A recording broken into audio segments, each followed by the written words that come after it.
लोहा जड़ नाथ, पित्तल जड़ नाथ तथा मर्दनाथ, ये तीनों ही अपने मंडली सहित जम्बेश्वर जी की परीक्षा लेने के लिए दूर देश से चलकर हेमटसर गांव में डेरा लगाया।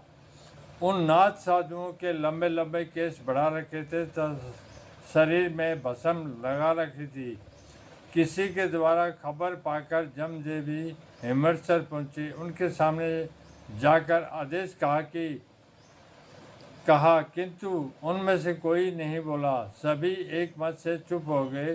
तब पुण्य जब जमदेव जी के आदेश कहा तब भी वे तो नहीं बोले, किंतु उनकी धूणी पावड़ी पानी पवन आदि से आदेश की ध्वनि निकलने लगी। ऐसी करामात दिखाकर सम्राट स्थल पर वापस पहुँचे। योगी लोग भी चैन से नहीं बैठ सके और जमदेवी जी के पीछे पीछे सम्राट स्थल पर पहुंचकर मृगशाला तथा पावड़ी आकाश में घुमाते हुए अपनी सिद्धि दिखाने लगे।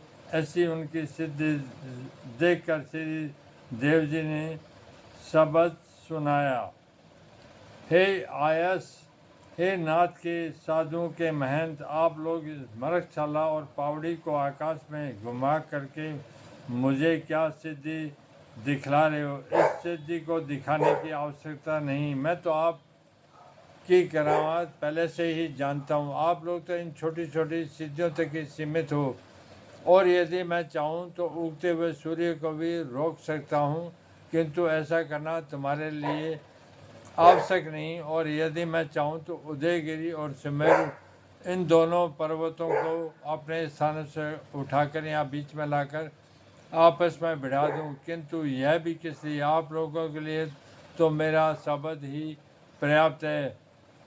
तीनों भवनों की रानी रुक्मिणी, जो सीता लक्ष्मी के रूप में सदा रहती है, उसको यदि मैं चाहूँ तो इस सम्राट स्थल पर लाकर बसा दूँ।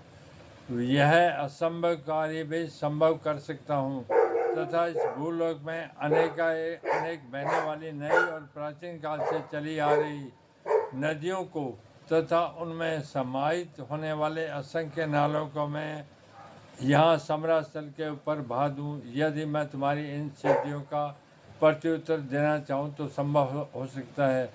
हे आयस, तू मुझे क्या सिद्धि दिखला रहा है? मैंने त्रेता युग में ऐसा भयंकर संग्राम करके रावण आदि राक्षसों को मारा था और लंका को तोड़ डाली थी तथा सीता को वापसी बहोड़ी लाए थे। जिस धनुष बाणों से यह करते हुए किया था तथा समुद्र को सुखाने की योजना जिन बाणों द्वारा बनाई गई थी, वह धनुष बाण यदि मैं चाहूँ तो अभी भी अपने हाथों में धारण कर सकता हूँ, किंतु ऐसा होने पर तो यहाँ पर उन राष्ट्रों की तरह मुझे भी सर्वनाश करना होगा, परंतु इस समय यह उचित नहीं। अब केवल पापों का नाश करना है, पापी का नहीं।